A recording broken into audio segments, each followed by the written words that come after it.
अगला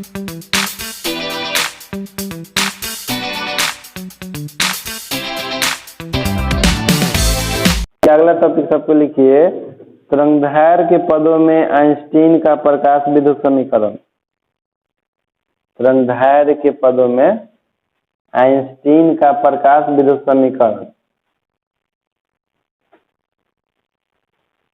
आइंस्टीन का प्रकाश विद्युत समीकरण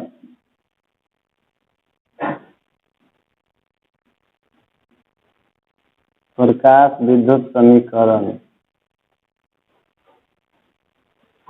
देखिए ई बार लिखिए, half mv² 1/2 mv² h into c बटा लैम्डा माइनस c बटा लैम्डा नोट। इसमें से हम लोग c कॉमन ले लेते हैं, 1/2 mv², c कॉमन ले लेंगे तो हो जाएगा h इंटू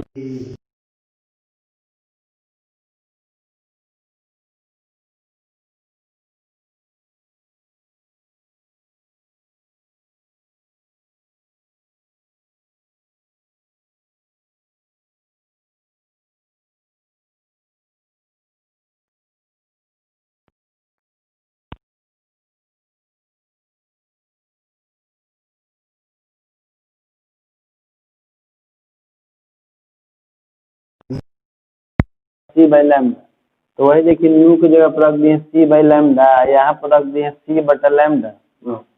इसमें लैम्डा जो होता है, सॉरी इसमें ई वाला जो लैम्डा है ये आपतित फोटोन का तरंगदैर्घ्य होता है, और ई वाला जो लैम्डा होता है ना, इसको देहली तरंगदैर्घ्य बोलते हैं। देहली तरंगदैर्घ्य, हाँ लिख लीजिए, जहाँ लैम्डा नोट बराबर देहली तरंगदैर्घ्य, जहाँ लैम्डा नोट बराबर देहली तरंगदैर्घ्य। देहली तरंगदैर्घ्य हो गया ना। अब देखो एक वाव नोट लिखाते हैं। जैसे फोटोन की ऊर्जा का सूत्र हम लोग जानते हैं, E बराबर h न्यू होता है, लेकिन एग्जाम में कभी भी बोला नहीं पूछता है कि फोटोन की ऊर्जा का सूत्र निम्नलिखित में से कौन सा है। E बराबर h न्यू कभी नहीं पूछता है। देखिए कौन पूछता है, जैसे हम लोग जानते हैं कि E बराबर h न्यू किसका एनर्जी का सूत्र है, फोटोन। न्यू बराबर हम लोग क्या जानते हैं, न्यू बराबर c बाई लैम्डा ना। तो जब भी एग्जाम पूछता है तो यही पूछता है, फॉर्मूला की एस या बटन है, तो नोट करके लिख लीजिए। फोटोन का ऊर्जा E बराबर Sc बाई लैम्डा। फोटोन की ऊर्जा E बराबर Sc बाई लैम्डा होता है।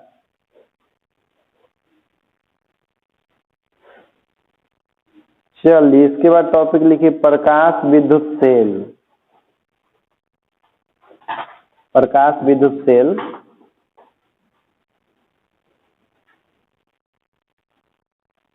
लिखिए डह देकर। देखिए प्रकाश विद्युत सेल क्या होता है कि एक ऐसा सेल जो प्रकाश ऊर्जा को विद्युत ऊर्जा में परिवर्तित करने का काम करता है। तो वैसे ही सेलों को हम लोग प्रकाश विद्युत सेल कहते हैं।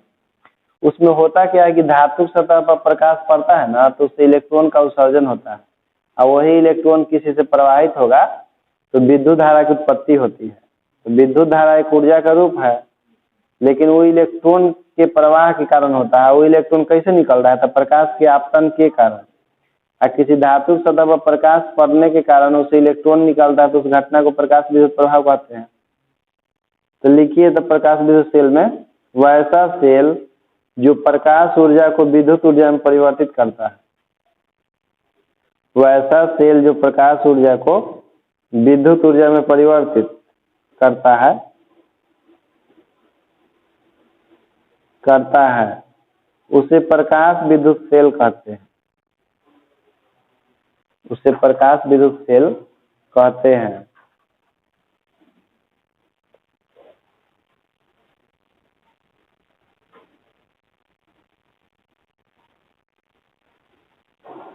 अब लिखिए प्रकाश विद्युत सेल के उपयोग। प्रकाश विद्युत सेल के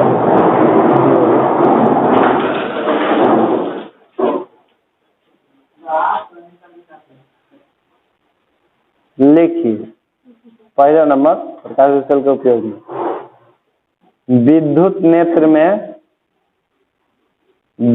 नेत्र में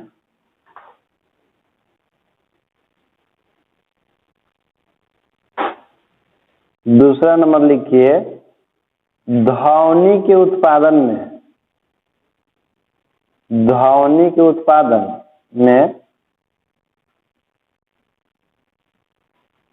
तीसरा लिखिए स्वचालित दरवाजों में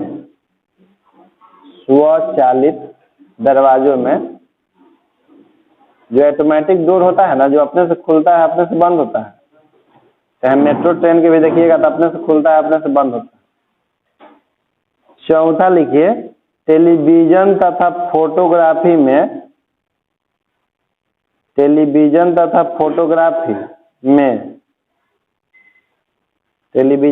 फोटोग्राफी में फोटो सेल का प्रयोग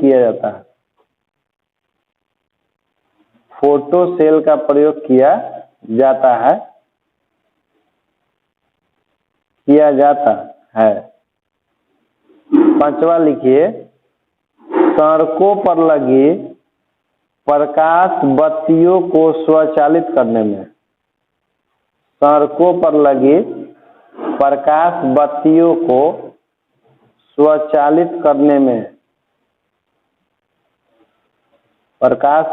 को स्वचालित करने में जिससे कि बड़ा बड़ा शहर में सड़क पर स्ट्रीट लाइट लगा होता है ना ऊपर ना, तो सब जैसे सुबह होता है तो प्रकाश पड़ता है, सब ऑटोमेटिक बुझ जाता है।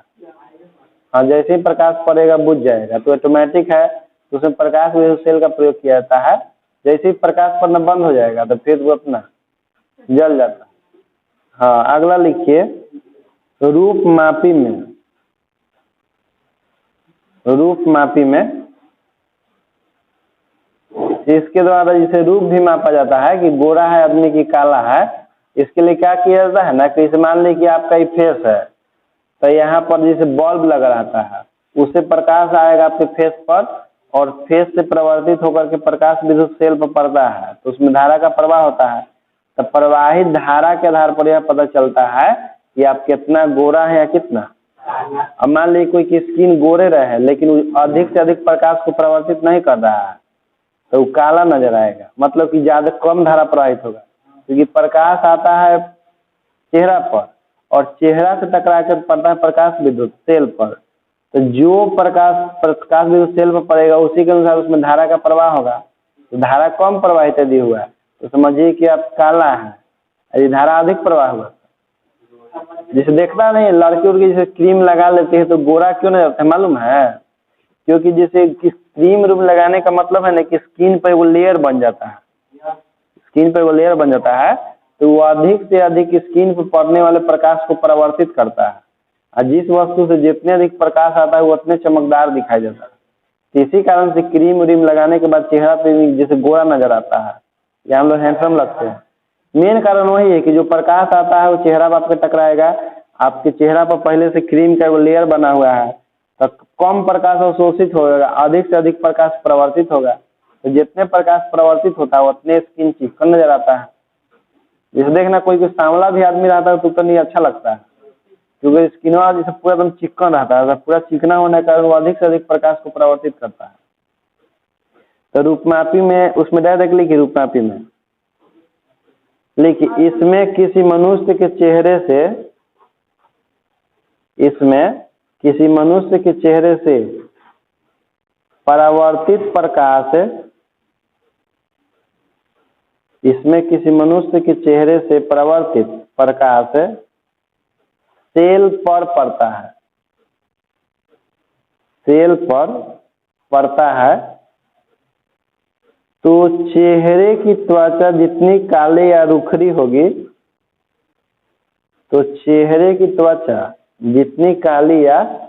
रुखरी होगी, परावर्तित प्रकाश उतना ही कम होगा। रुखरी होगी के बाद लिखिए परावर्तित प्रकाश उतना ही कम होगा और धारा उतनी ही कम प्रवाहित होगी, और धारा उतनी ही कम प्रवाहित होगी। इस प्रकार धारा की तीव्रता से चेहरे के त्वचा का आपेक्षिक गोरापन या कालापन ज्ञात हो जाता है। चेहरे की त्वचा का आपेक्षिक गोरापन या कालापन ज्ञात हो जाता है।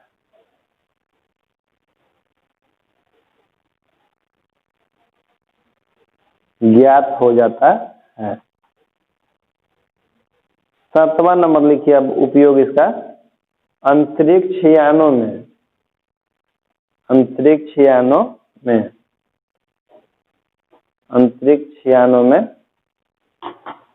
देखिए, अंतरिक्ष यान में जैसे बिजली नहीं रहता है ना, वहां पर या तो 2 साधन होता है, या तो आपके पास कोई बैटरी रखिए, और चूंकि अंतरिक्ष में यात्रा करना है तो बैटरी तो एक जगह समाप्त होबे करेगा, तो चार्ज कहाँ से कीजिएगा।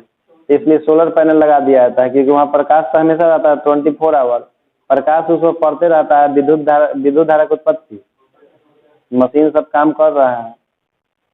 8वां लिखिए प्रकाश विद्युत यंत्रों में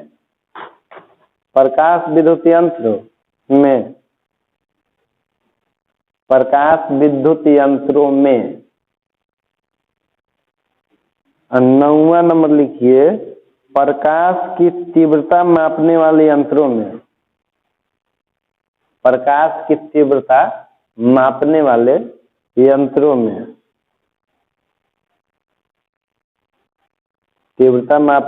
यंत्रों में चलिए सबको लिखिए द्रव्य तरंगे अथवा डी ब्रोगली तरंगे। तो लिख के इसमें डाल दीजिए। डी ब्रोगली तरंग में लिखिए प्रकाश की द्वैत प्रकृति को देखते हुए, द्वैत मतलब दोहरी होता है, दोहरा। प्रकाश की द्वैत प्रकृति को देखते हुए फ्रांसीसी वैज्ञानिक लुइस डी ब्रोगली ने एक सिद्धांत का प्रतिपादन किया। इस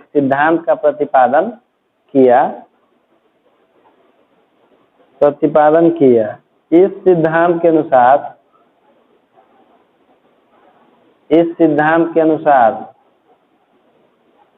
द्वैत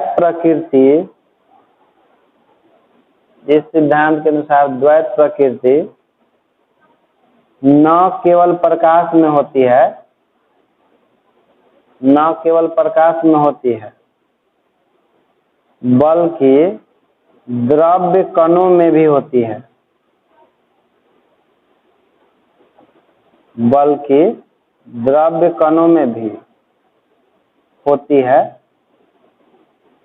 द्रव्य लिखिएगा, द्रव्य कणों में भी होती है। जब कोई द्रव्य कण जैसे इलेक्ट्रॉन या प्रोटॉन गतिशील होता है, जब कोई द्रव्य कण जैसे इलेक्ट्रॉन या प्रोटॉन गतिशील होता है तो तरंग की तरह व्यवहार करता है, और उनसे तरंगे उत्पन्न होती है, जिसे द्रव्य तरंगे या डी ब्रोगली तरंगे कहते हैं।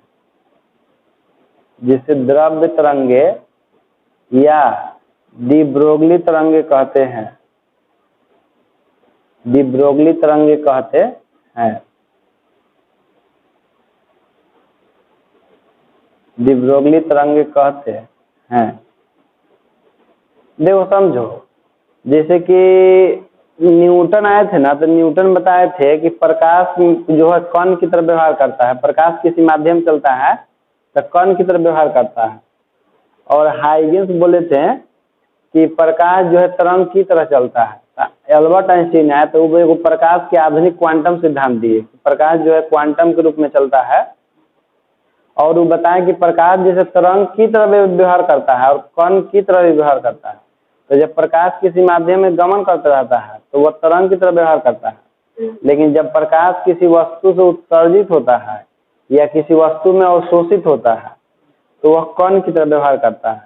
ये कौन बताया? Albert Einstein.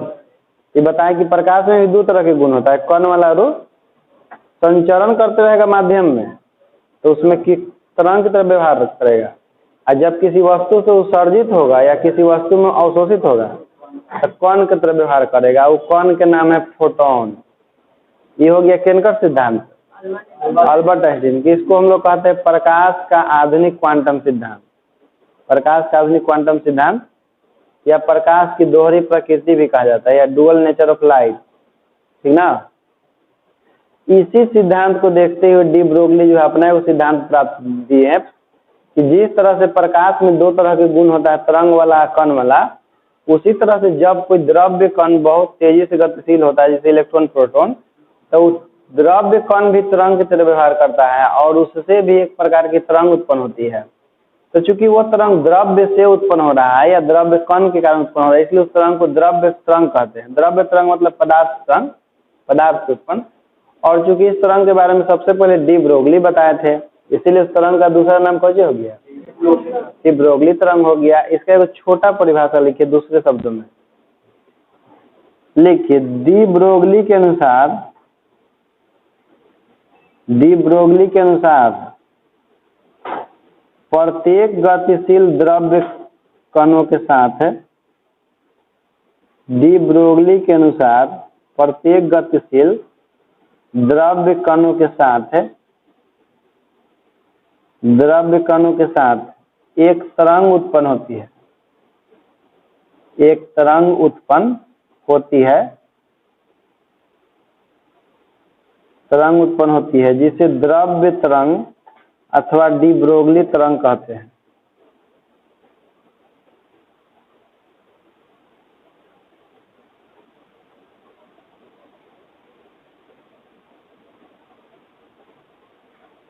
द्रव्य तरंग अथवा डी ब्रोगली तरंग कहते हैं,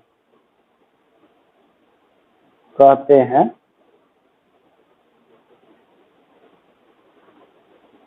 हो गया।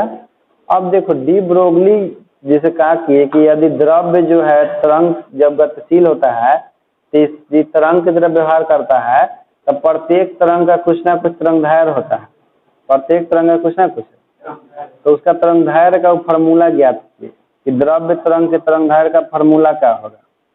तो टॉपिक लिखिए अब, डी ब्रोगली तरंगदैर्घ्य का व्यंजक, डी ब्रोगली तरंगदैर्घ्य का व्यंजक, डी ब्रोगली तरंगदैर्घ्य का व्यंजक।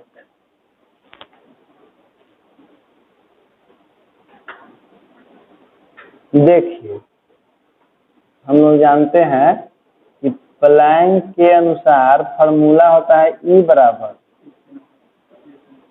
बराबर h नू, ठीक। आइंस्टीन के अनुसार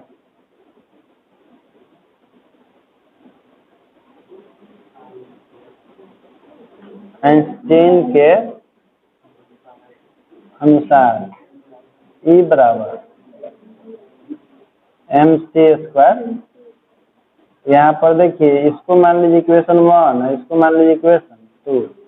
हम लोग करते हैं समीकरण 1 एवं समीकरण 2 से, समीकरण 1 एवं 2 से, तो दोनों के LHS बराबर है ना,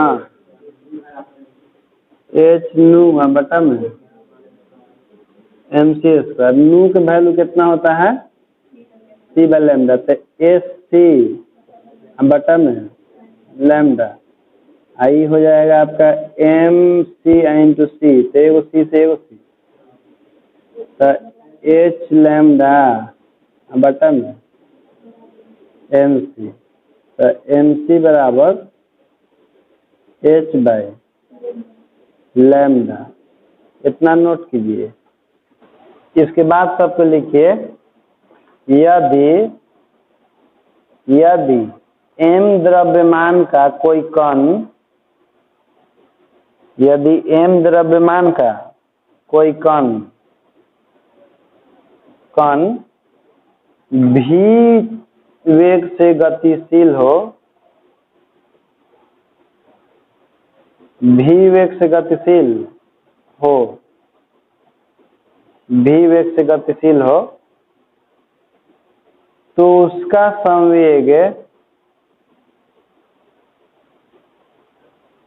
संवेग P बराबर mv होगा, P बराबर mv होगा, P बराबर mv होगा। देखिए इधर समझिए, जैसे हम कहे ना कि यदि जिसे द्रव्य कण है, तो दुनिया में केवल प्रकाश के चाल को ही C से लिखा जाता है, और किसी भी कण का द्रव्य, कोई भी द्रव्यमान युक्त कण होता है तो उसके चाल को V से लिखा जाता है। तो यदि हम लोग इलेक्ट्रॉन को या परिमाण रहे तरंग कण मान रहे हैं, तो हमको C की जगह क्या लिखना पड़ेगा, V लिखना पड़ेगा। तो क्या लिखे आप लोग समय P बराबर mv लिखे हैं, P बराबर mv होगा। इसलिए m, देखिए इसलिए क्या करेंगे हम लोग, P बराबर mv लिख लेंगे यहाँ पर, P बराबर mv तो आप लोग लिखे हैं, ठीक। लेकिन V के जगह पर हमको क्या लिखना है, जैसे C के जगह हमको क्या लिखना है, हाँ, तो यहाँ पर अब लिख देंगे इसमें समीकरण, इसमें रुक जाइए, बराबर mc लिख देते हैं, लिख देंगे कि चूंकि C बराबर V, तो इस सिचुएशन में यहाँ mc की जगह पर हम क्या लिखेंगे, P लिखेंगे, तो P बराबर हो जाएगा h बटा लैम्डा। तो ये हो गया फार्मूला, लेकिन हमको तरंगदैर्घ्य का निकालना है ना, तो तरंगदैर्घ्य का निकालना है, तो रुक जाइए, इसको मत लिखिए, इसको लिखिए लैम्डा बराबर h बटा P। यही हो गया डी ब्रोगली तरंगदैर्घ्य का फार्मूला।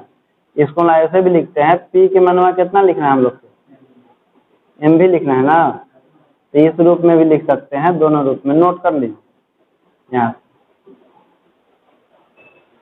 चलो जल्दी लिखो। इसके बाद इलेक्ट्रॉन या प्रोटॉन के तरंगदैर्घ्य का व्यंजक, इलेक्ट्रॉन या प्रोटॉन के तरंगदैर्घ्य का व्यंजक,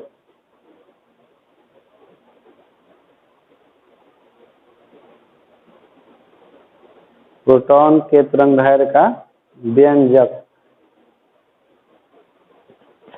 देखिए होता क्या है कि इलेक्ट्रॉन या प्रोटॉन को जब गतिशील कराना होता है तो उसको हम लोग विभवांतर देते हैं। तो जब किसी इलेक्ट्रॉन या प्रोटॉन को हम लोग विभवांतर देते हैं तो वो गतिशील हो जाता है, और उसके द्वारा प्राप्त गतिज ऊर्जा का जो मान होता है इलेक्ट्रॉन वोल्ट के बराबर होता है, इलेक्ट्रॉन वोल्ट के बराबर होता है। इलेक्ट्रॉन के द्वारा प्राप्त गतिज ऊर्जा का मान उसके इलेक्ट्रॉन वोल्ट के बराबर होता है, यानी कि EV बराबर हाफ mv स्क्वायर। लेकिन इलेक्ट्रॉन है तो इलेक्ट्रॉन के द्रव्यमान m लिखा जाता है, और वेग को VE से लिखा जाता है। तो डैश देकर लिखिए, तो उसमें यदि एक इलेक्ट्रॉन को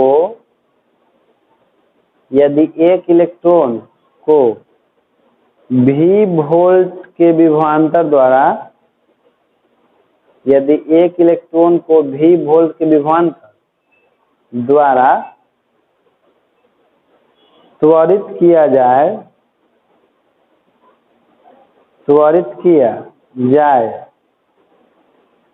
तो इलेक्ट्रॉन द्वारा प्राप्त गतिज ऊर्जा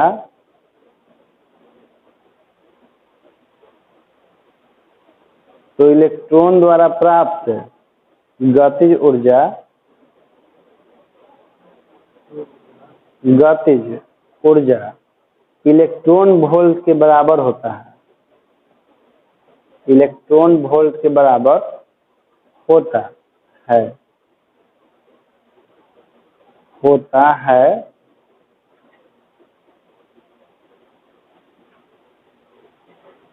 इसलिए देखिए इधर गतिज ऊर्जा का मान इलेक्ट्रॉन वोल्ट के बराबर होता है, तो 1/2 इलेक्ट्रॉन के द्रव्यमान को एम, मास ऑफ इलेक्ट्रॉन और वेलोसिटी ऑफ इलेक्ट्रॉन बराबर इलेक्ट्रॉन वोल्ट ना। अब देखिए 2 को उन्हें भेज देंगे गुना में, हो जाएगा ME इंटू VE स्क्वायर बराबर 2EV, ठीक ना। देखिए VE स्क्वायर बराबर 2EV बटा में, देखिए हाई वाला जो भी है विभवांतर होता है, हाई वाला भी वेलोसिटी होता है, तो VE बराबर √100 2EV बटा में मास हो इलेक्ट्रॉन, ठीक। हम लोग जानते हैं कि इलेक्ट्रॉन का संवेग डी ब्रोगली के अनुसार, ठीक ना, इलेक्ट्रॉन का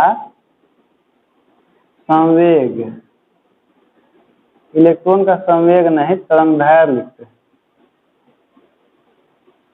इलेक्ट्रॉन का तरंगदैर्घ्य। देखिए लैम्डा बराबर, जैसे फॉर्मूला है H/mv है ना, तो इलेक्ट्रॉन के लिए लिखेंगे तो H बटा लिखना पड़ेगा हमको ME इंटू, चूंकि इलेक्ट्रॉन के लिए लिख रहे हैं ना, तो M की जगह ME हो जाएगा, V की जगह V हो जाएगा। देखिए इलेक्ट्रॉन का तरंगदैर्घ्य इतना H बटा में ME को छोड़ दीजिए, ME को कुछ मत कीजिए। अब V के देखिए मान कितना है, यहाँ भी निकाले हैं 2EV बटा में M। तो क्या करते हैं यहाँ पर कि H बटा में, इसको देखिए ME को 2 बार लिख देते हैं, √ME इंटू ME गुना में 2EV बटा में ME। इसको अलग लिख दीजिए, जैसे कि 2 अलग रूट में, इसको देखिए तो हम ऐसे लिख सकते हैं √ME, सही ME सही वाला ME कैंसिल, आई √ME से एक में गुना होगा तो √100 क्या हो जाएगा, H बटा में √100 2EV इंटू ME होगा कि नहीं। तो यही फॉर्मूला हो गया डी ब्रोगली तरंगदैर्घ्य का, इलेक्ट्रॉन और प्रोटॉन जैसे गतिशील कणों के लिए। नोट कर लीजिए इसको।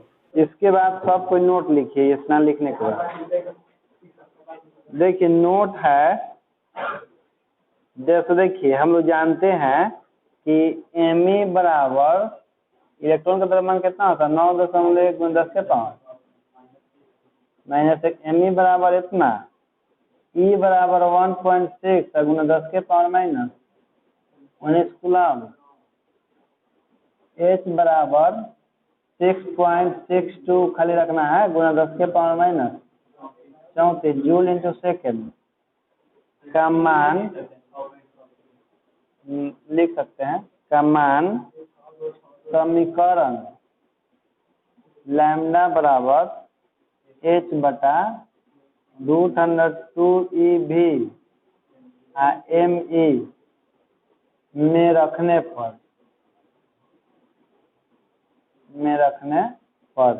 एक में एक मान रख देते हैं, तो मान रख देंगे तो कितना हो जाएगा 6.62 × 10 के पावर माइनस 34 अब बटा में √100 2 गुना 1.6 गुना 10 के पावर माइनस 19 गुना V गुना 9.1 गुना 10 के पावर माइनस, ये सब के हल किया जाता है ना, तो सबको हल करके आता है आपका इतना 1.227 गुना 10 के पावर माइनस 9 मीटर अब बटा में √100, केवल V बचता है क्योंकि V का मान नहीं रखे ना, यहाँ पर V जो है विभवांतर होता है, इसको 10 के पावर में 9 मीटर का मान 1 नैनोमीटर के बराबर होता है, इसको लिख सकते हैं 1.227 नैनोमीटर अब बटा में √100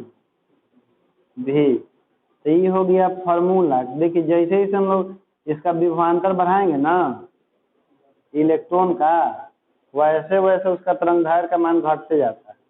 तो फार्मूला नोट कर लीजिए, देखो जैसे ये फार्मूला है ना, तो पहले वो नोट लिखिए। फार्मूला में देखिए जो इलेक्ट्रॉन का तरंगदैर्घ्य आया है उसके विभवांतर के वर्गमूल के व्युत्क्रमानुपाती है ना, यानी जैसे जैसे विभवांतर बढ़ेगा ना पहले तरंगदैर्घ्य का मान घटेगा।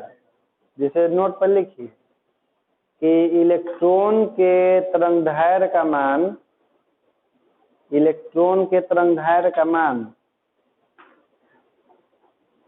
इलेक्ट्रॉन के तरंगदैर्घ्य का मान विभवांतर के वर्गमूल के व्युत्क्रमानुपाती होता है।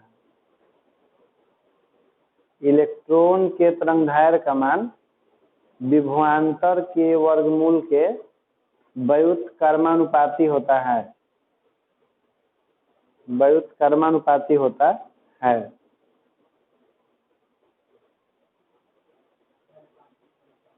व्युत्क्रमानुपाती होता है अर्थात देखिए लैम्डा व्युत्क्रमानुपाती रूट अंडर भी, यहाँ पर भी जो है पोटेंशियल डिफरेंस है यानी कि विभवांतर,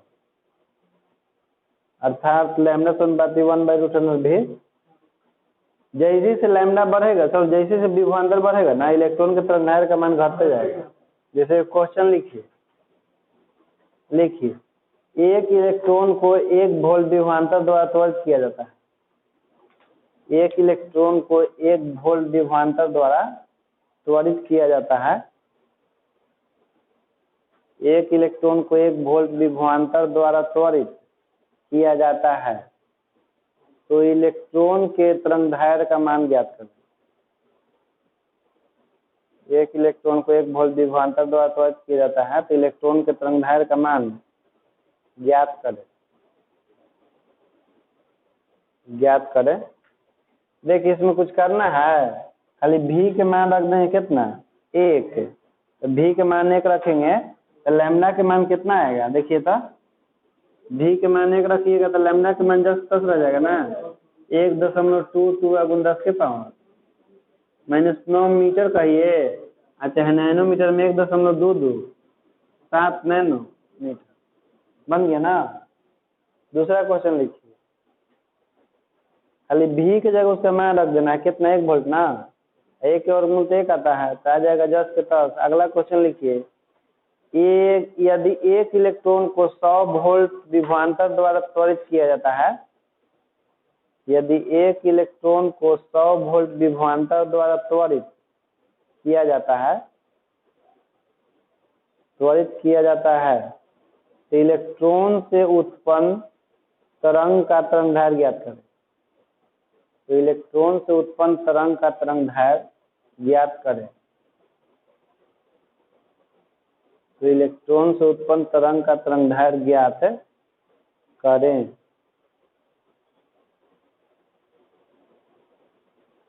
तरंग का तरंगदैर्घ्य ज्ञात करें, कितना आएगा?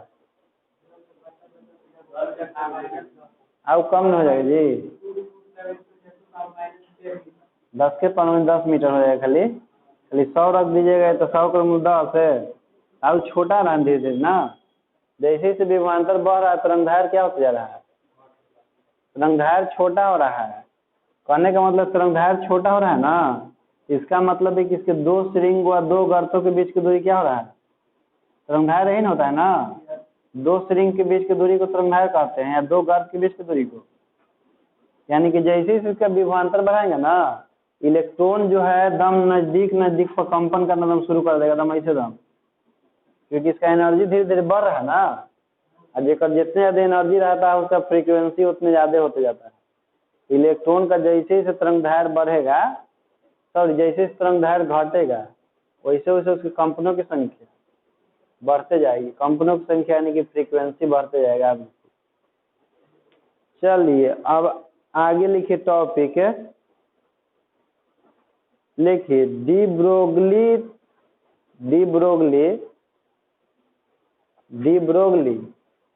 तरंगदैर्घ्य का व्यंजक निकालने का दूसरा विधि। डी ब्रोगली तरंगदैर्घ्य का व्यंजक निकालने का दूसरा विधि।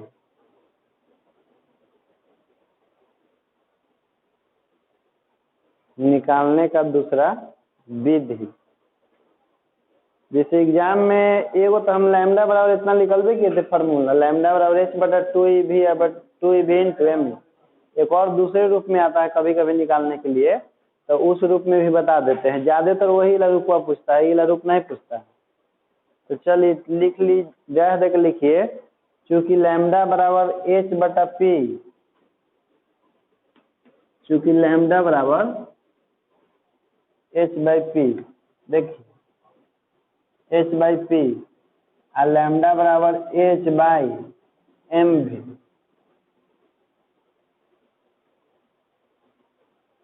एम भी जहाँ पी बराबर एम भी इलेक्ट्रॉन का संवेग है,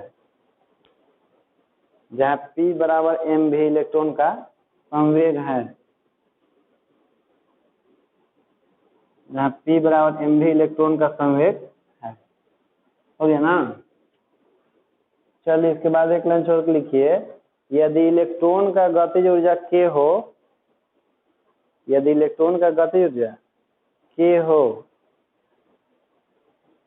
के हो तो के बराबर हाफ एम भी स्क्वायर। हालांकि यहाँ पर एम भी लिख सकते हैं, भी लिख सकते हैं, क्योंकि एम मतलब मास ऑफ इलेक्ट्रॉन है, भी मतलब mass of sorry velocity of electron. जैसे देखो जब हम लोग मैकेनिक्स पढ़ते हैं ना, यानी कि यांत्रिकी, तो वहां पर गतिज ऊर्जा को दो गो सिंबल लिखा जाता है, या तो इक्के द्वारा लिखा जाता है या के ई द्वारा लिखा जाता है। गतिज ऊर्जा को, काइनेटिक एनर्जी को, या तो इक्के द्वारा लिखा जाता है या तो। लेकिन जब हम मॉडर्न फिजिक्स पढ़ते हैं तो मॉडर्न फिजिक्स में गतिज ऊर्जा के लिए सिंबल ना तो इक्के का प्रयोग किया जाता है, नहीं, कभी कभी के का भी प्रयोग किया जाता है, लेकिन ज्यादातर मॉडर्न फिजिक्स में के का प्रयोग किया जाता है। ना तो इक्के लिखा जाता है, नहीं के लिखा जाता है। तो देखिए तो हम लोग क्या कर रहे हैं ना, कि भी के मान निकाल रहे हैं। तो 2k बराबर एम भी स्क्वायर, तो 2k बटा में एम बराबर भी स्क्वायर देगा, तो भी बराबर क्या होगा 2k बाई एम होगा ना। अब देखिए एकरा में रख दीजिए जो फार्मूला है ना, चूंकि लैम्डा बराबर एच बटा में एम भी, एकरा में भी के मान रख दीजिए, एम को जैसे तो छोड़ दीजिए, अब भी के मान में रख दीजिए कितना 2k बाई, रख देंगे कि नहीं, लैम्डा बराबर एच बटा में देखिए root under m into root under m, इसको लिख देते हैं। आई पहले से कितना है आपका 2k बटा में रूट अंडर रूट एम से रूट एम, लैम्डा बराबर रूट एम से एक गुना हुआ तो क्या हो जाएगा रूट अंडर 2m के। देता है स्पष्ट करके कि डी ब्रोगली तरंग दैर्घ्य लैम्डा बराबर h बटा 2m के जब निकाल या ज्ञात करे, 2 नंबर में आता है इतना, तो नोट कर लीजिए इतना।